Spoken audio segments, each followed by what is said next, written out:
that team light, for example, then every faculty have to come up with an idea. If it's food, how do you relate food with light?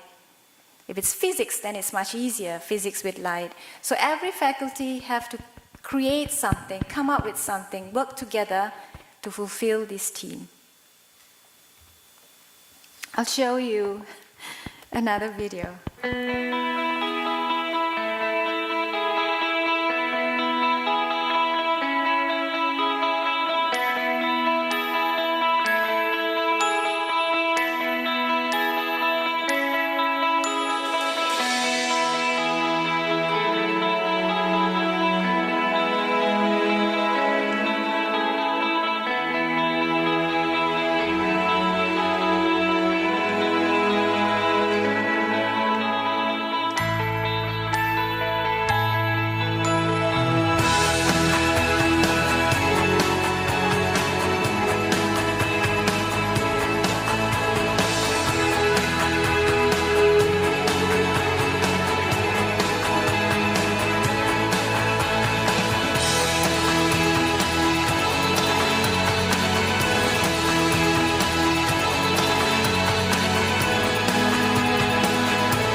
So I guess I just want to say that knowledge transfer is not just always about the income, but it's also about the impact that you make to the community.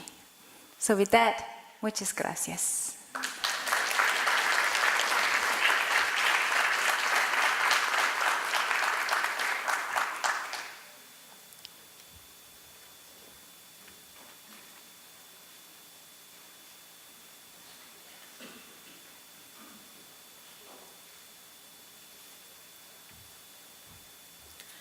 Some question?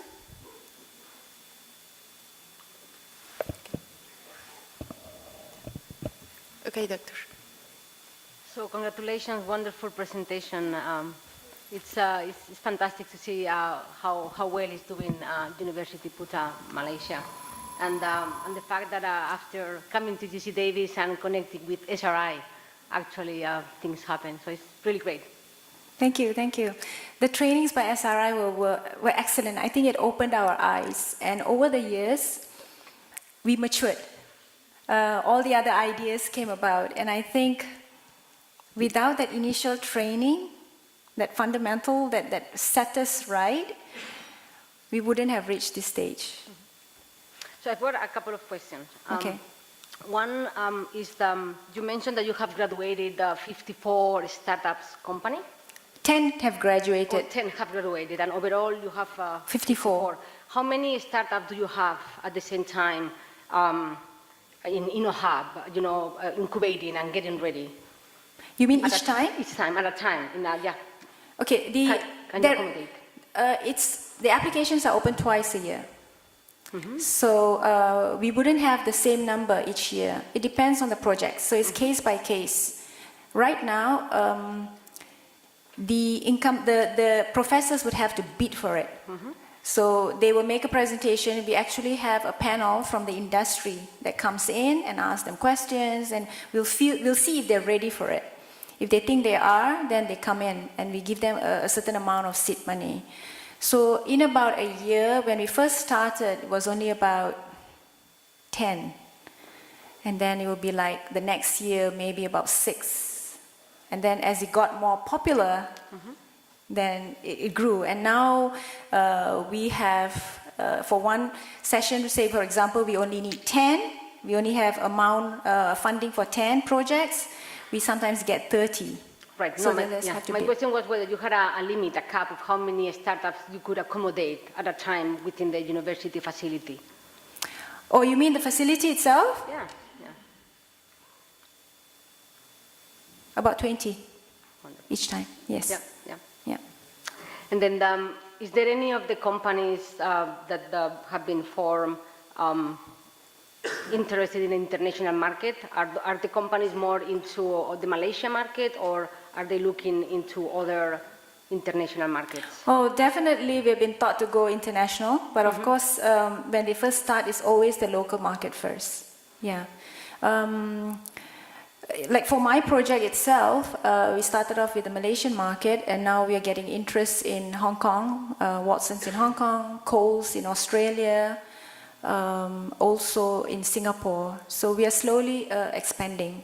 Wonderful. So we have at UC Davis an initiative that is called Venture Catalyst, and we are facilitating as well startup companies. Sorry. It's expanding and welcoming international companies that would like to actually look an opportunity in the California, the US market. So if some of your companies might be interested, we could have a chat later. Okay, that would be great. Because I have to admit that when it comes to international market, when it comes to negotiations, I think that's the tricky part on our side. The tech transfer offices is a little bit, I would say, not that experienced when it comes to all these international negotiations, and we need to get outside legal firms to come in and help us.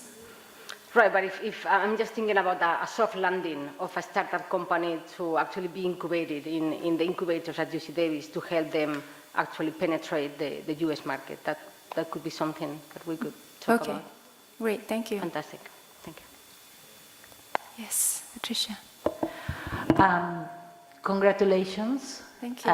It's wonderful to see an example of, yes, it is very important to have the first lessons and, from outside, but then it's wonderful to start working with our own ideas. And I think this just gives us a lot of incentives to start looking at what we can do with what we have. And I think this is fantastic, and I congratulate the university and Malaysia government to do that. One of the things, the numbers are impressive. 2,000 intellectual properties. My first question is, who is paying for all of that? Because as we know, keeping patents and all that is quite expensive. My second question is, of those more than $15 million that you're talking about in terms of investment, how much of that is private investment? Is all of it private investment, or is public investment there as well? And the other question I have is, do you do follow-up of all these startups? What is happening with them? There is any mentoring? Because as Monica said a minute ago, yes, then you get to the national market, but then what happens then, How we can continue helping them and mentoring them for them to continue growing, or to start new businesses because some of them will fail, which is normal. So it's just this follow-up, so you can tell us a little bit about it. Thank you. Okay. Well, as I mentioned before, when we first started in Malaysia, it was a number game when it comes to IP, because we gave them incentives. Do you remember? So because of that, everybody wanted to file a patent. And we were happy. It was the quantity and not so much the quality that we were looking for in the initial stage. But that was in 2006. Now it gets too expensive to maintain. So right now, the policy is this. You can file a patent, local, Malaysian patent, MIPO, and about 6 months before the PCT filing, you need to make a presentation. You got to tell the committee if you intend to commercialize, what you intend to do with the patent. If you do not have any intentions of commercializing, then there is a possibility we may not agree to file for PCT filing. But that does not mean that only applied type of technology gets patented. Fundamental, there are some fundamental, very basic technologies that may not be commercialized that easily, but is important. It's an important platform for other technologies. Then we would agree to file PCT as well. So it is very much case by case. But right now it gets very stringent. Not all projects, not all IPs get support to go for PCT filing. It could be just Malaysian filing because it gets really expensive to maintain. And after 5 years, if there is no intention of any